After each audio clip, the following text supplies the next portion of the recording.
So this is the chip tray, and one thing that really bothers me is that if you look here, there's about a 1/8 inch gap underneath this whole surface. And the lathe sits on it. One of the feet of the lathe sits here, the other foot sits down over the other hole at the other end. And what seems obvious to me is that the weight of the lathe is going to push down on this metal, and basically this will have a curve to it, it'll bend it. It won't be a nice, level, even surface all the way across. And that means that the foot of the lathe is not going to have a nice, even, solid contact on the chip tray, and more importantly, down onto the table then.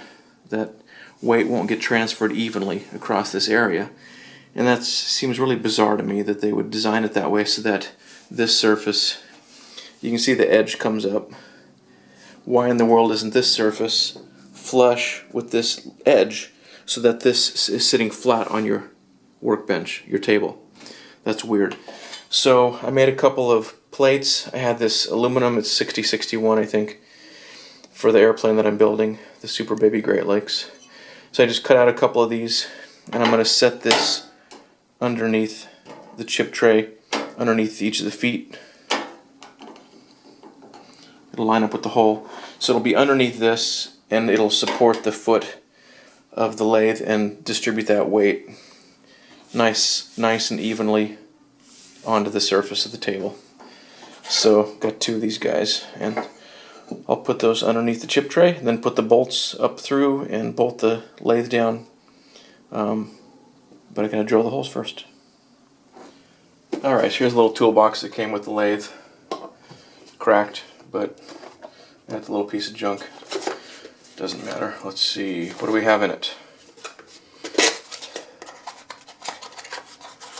We have,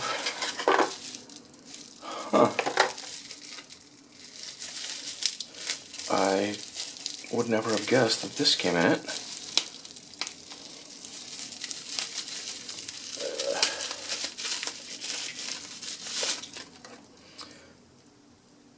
Looks like a little remote control unit. I did not know that it came with this. I'm guessing that's the motor control for the lathe. That's pretty cool. That's a pleasant surprise. Looks like an oil bottle. Chuck key, or two chuck keys. Maybe one's for the... This one I know fits the 3-jaw chuck. Maybe this one's for the 4-jaw chuck. Whole bunch of nuts and bolts and Allen wrenches. I don't know what all that's for, but I'll find out. A couple of screwdrivers, Phillips and a flathead. Some open-end wrenches. So these would fit all the different nut sizes on the lathe, I guess. And some jaws for the chuck. Maybe these are, if I need to reverse the jaws. Looks like there are 3 of them, so maybe these are reverse jaws for the 3-jaw chuck. If I want them to go out to hold a piece rather than in. Just guessing. And a whole bunch of gears.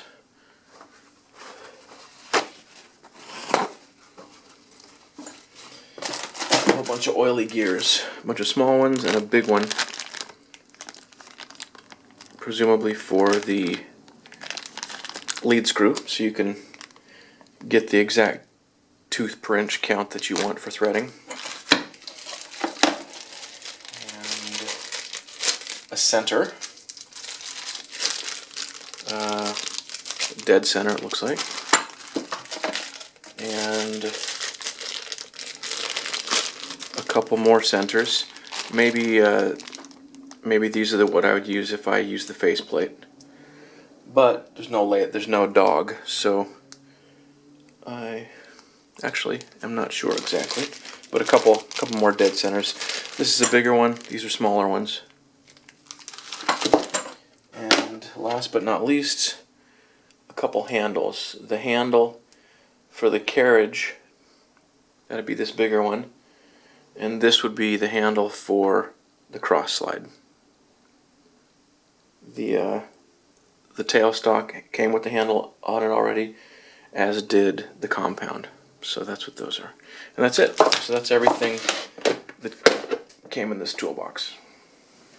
So a friend of mine came over yesterday. He's a big guy, and he and another friend helped me bring this thing upstairs. And we're lucky we didn't kill ourselves or break bones or throw out our backs or put a hole in the floor or the wall. It was frickin' hard. Way harder than I anticipated. Super, super hard. If I ever move this thing out of the upstairs, or we move to a different house or whatever, I'll take it apart. I'll either hire a professional mover, or I will take it apart completely. I'll remove the carriage, this upper part of the headstock that contains the spindle, I'll take that off, and probably unbolt the transmission. I think it probably just pops off the front here. I'll take all that stuff off, because this was insane. Way harder than I anticipated. So that was a little bit crazy. But it's up here. It was also very difficult to get the bolt holes lined up, because we've got the lathe, the drip pan, the aluminum plates that I made to support everything, and then the table. So we got 4 things, 4 bolt holes that you gotta line up, and the thing's freaking heavy. I know it's a tiny, puny little lathe in the grand scheme of things, but the manual says to use a hoist or a lift or something to move it, and I understand why. So if you're just manhandling it, lifting it with your muscles, it's pretty freaking heavy. So that was a pain to get those lined up. But it's in place, it's bolted down. I've been cleaning it, and I added a shelf to my table that took the morning, pretty much, a couple hours. There's little plastic bits on here. The cover needs to go on. The motor's in, so let me give you a few close-ups of a little bit of what I've been doing, and we're getting pretty close to doing the break-in routine, where you're running at different speeds for several minutes. So it's come along real well. So like I said before, there was cosmoline or some kind of preservative all over everything, and I've been cleaning it up, which is kind of fun, getting it in good shape, getting it ready to go. You gotta love machines.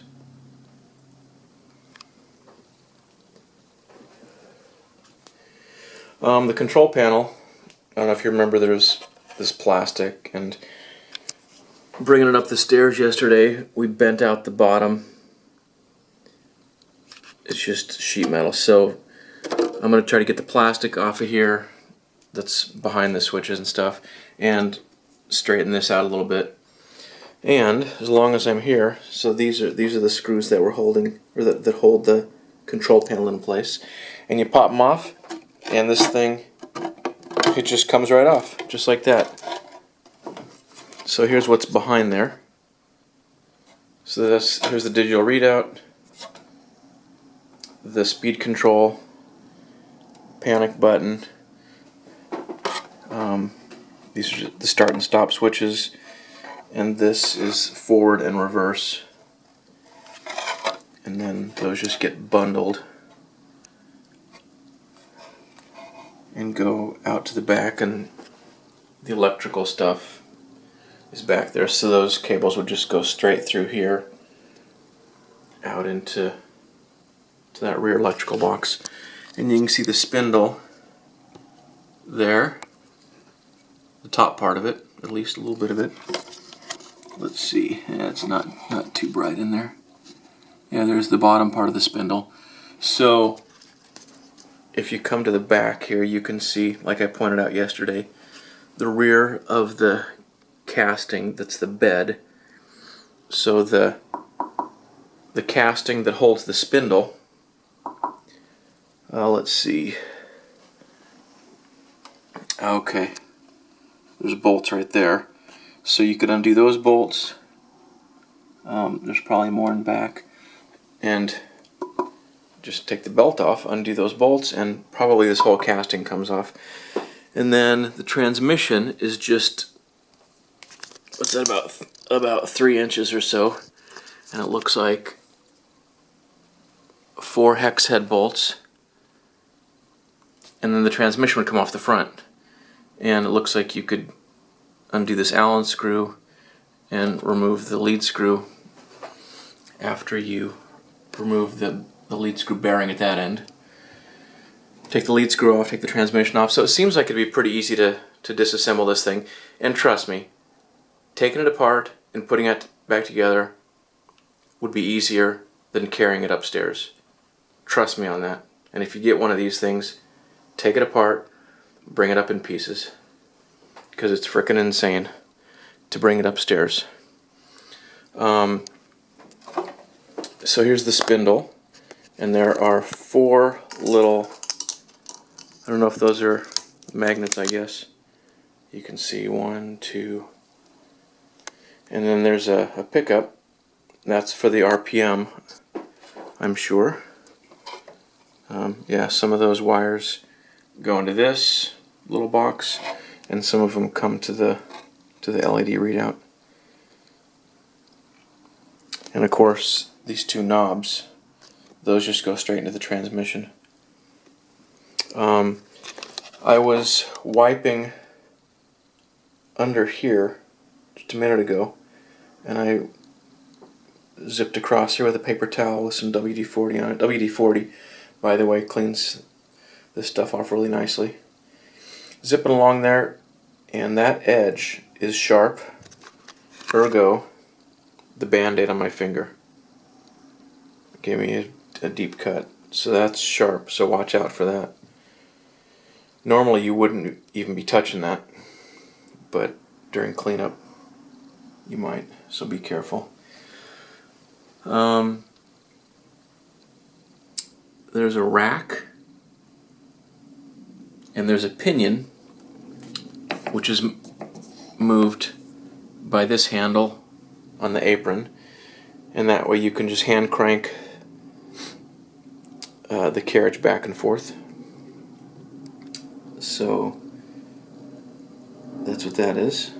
There's the lead screw, which moves the carriage back and forth with the motor, and I'll talk about that later on. I don't want to get into that too much now, since this is just still kind of the setup phase. So I'm going to clean some of this plastic, like this piece right here, little bits of plastic. Clean some of this junk off, bang that back into shape, clean those knobs off, and let's see, I need to clean off this pulley and then tension the belt, and then I'll put the cover back on here, and I think that's about it. I think I'll be ready to run it then. So that's where I'm at. And my workbench, let me talk about that for a minute. So this is 2 pieces of 3/4 inch plywood glued and screwed together, so it's super beefy, with 2x4s supporting it. And then I just added this shelf this morning. It's 2x4s and 3/4 inch plywood. I had a scrap piece that was just about the perfect size, so that was nice. And I just put a little trim around the edges here. Just a little piece of, I don't know what it is, hemlock or something that I got at Home Depot to dress up the edges of the plywood, because the edge of the piece of plywood's kind of ugly. So that's the workbench. I got a little storage underneath it there, and I'm planning on installing a couple drawers right here. On the shelf, you can see I've got the faceplate and the 4-jaw chuck, and I'll put other things like that down there. The drawers, I'll keep things like micrometers and other things that I care a little more about. Oh, and you can, I don't know if you can tell, the paint job on the drip tray turned out super nice. Of course, it got all banged up when we put the lathe on it and scooted it back and forth to get the holes lined up. That totally bunged it up. But I retouched it, and looks real good. It's already getting dirt on it, but it turned out super nice. And that's just went to Home Depot and got a can of what looked like off-white or beige. I thought it would match well enough, and it's quite a good match. It's actually called Ivory with the gloss, because I figured the lathe would be kind of a glossy paint job, so that's the deal. And it turned out nice. I still need to paint the backsplash, but I don't care about that too much. So here's one more look inside here.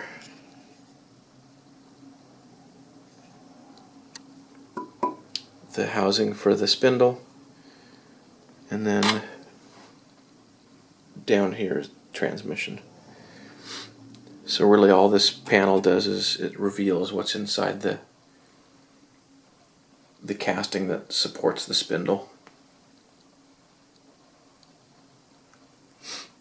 Alright, I'll do a little more work on it and talk to you shortly. Here's one other thing I just discovered. So see that plastic that's behind the knob? And every single one of these switches has plastic sticking out around the edges, which is kind of crappy looking.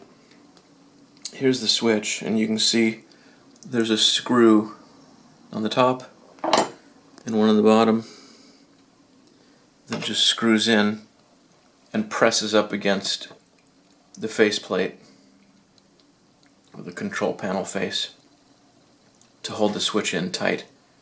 So I'll just loosen those screws a little bit, a couple turns, dig out the plastic, and then retighten them. So that's how that works.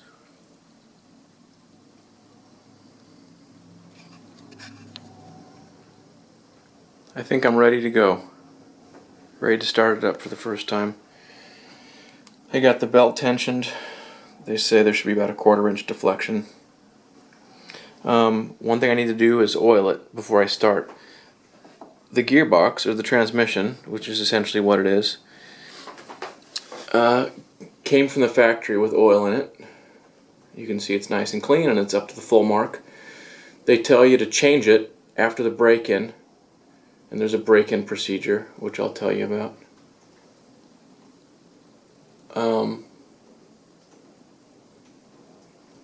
And then they say change it after 3 months, and then like every year, or however often you need to. Then there's another thing you oil, or a bunch of them. These are called ball oilers. I think it's just a spring-loaded ball that keeps dirt out, and you just press in on it and squeeze your oil can into it, or squeeze the oil from the oil can into it. And there's, let's see, there's down here, there's 1, 2 on those gears. Now these gears, they're on shafts that are just bolted into the case here, so the shafts don't move. The gears just spin on the shafts. That's why they have ball oilers. This gear is attached to a shaft that goes into the transmission, so no oil needed there. So 2 ball oilers down there, 2 up here. These are for the spindle bearings. Then there's a couple for the apron, 1 and 2 over there.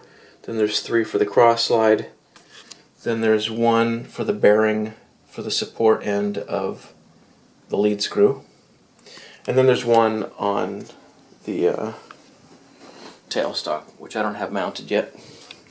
I still need to clean the lead screw, so after I get the motor running, I'll clean the lead screw when it's in motion, and I'll just let the cloth run along it as it spins and get it cleaned up. So let's oil this thing up.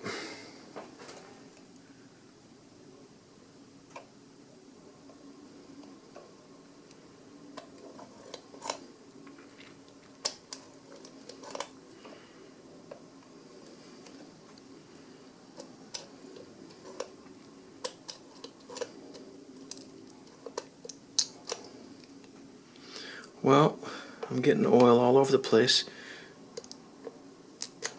just not in the hole.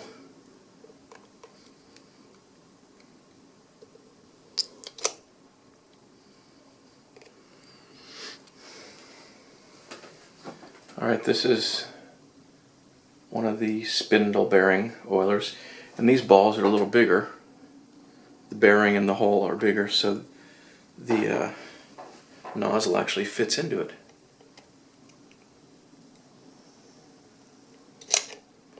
And by the way, it's ISO 32 oil is what it's called. That's what you're supposed to use for all these balls. ISO 68 is what you're supposed to use for the transmission. Grizzly sells this stuff, a couple $100 for 5 gallons, which seems pretty insane to me. A gallon of ISO 32 at O'Reilly Auto Parts was $13. I can't imagine that Grizzly's oil is that magical.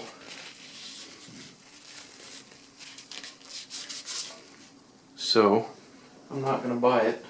That's crazy. Just a note about some of this stuff here. Oh, I guess I told you that's for the RPM already. This gear is plastic, and this gear is plastic. The rest are metal. I didn't look at the other gears that come that you can swap out for different thread pitches, but I just thought I'd mention that. And there's probably not much force on these gears because all they're doing is driving this lead screw. So the force involved is probably quite low. So plastic might work just fine. Yeah, it's a little cheesy, but it's possible that it's perfectly adequate. Time will tell. So I ground down the tip of this oil can. You can remove the tip. I just went out to the garage and fired up the grinder and ground it down a little bit so the outside part of it is a little smaller diameter, and now it'll fit into that hole a little bit, just enough to push the ball in a little bit, and that beveled part that I ground seems to seal up a little bit around the edge. Some oil comes out still, but at least it squeezes the oil in past the ball oiler, so that's good. So I'll redo the ball oilers on the 2 gears on this end.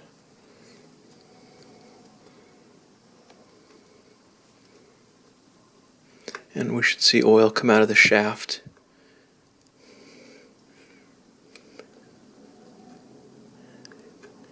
If I can get it in there.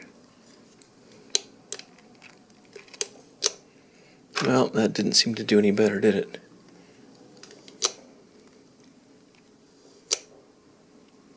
Alright, I don't know.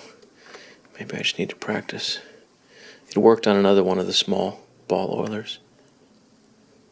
And this ball doesn't even seem to want to go in. Maybe this is a defective ball oiler here. In any event, this one up here is not. That ball went in, and yet oil still just squirted everywhere, so I'll get it figured out.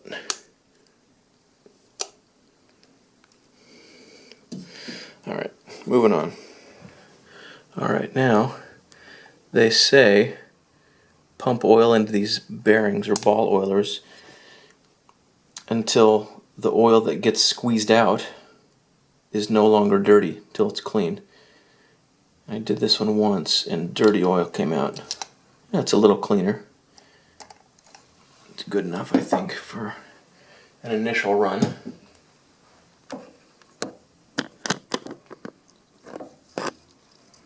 So you can see most of it's clean oil with a little bit of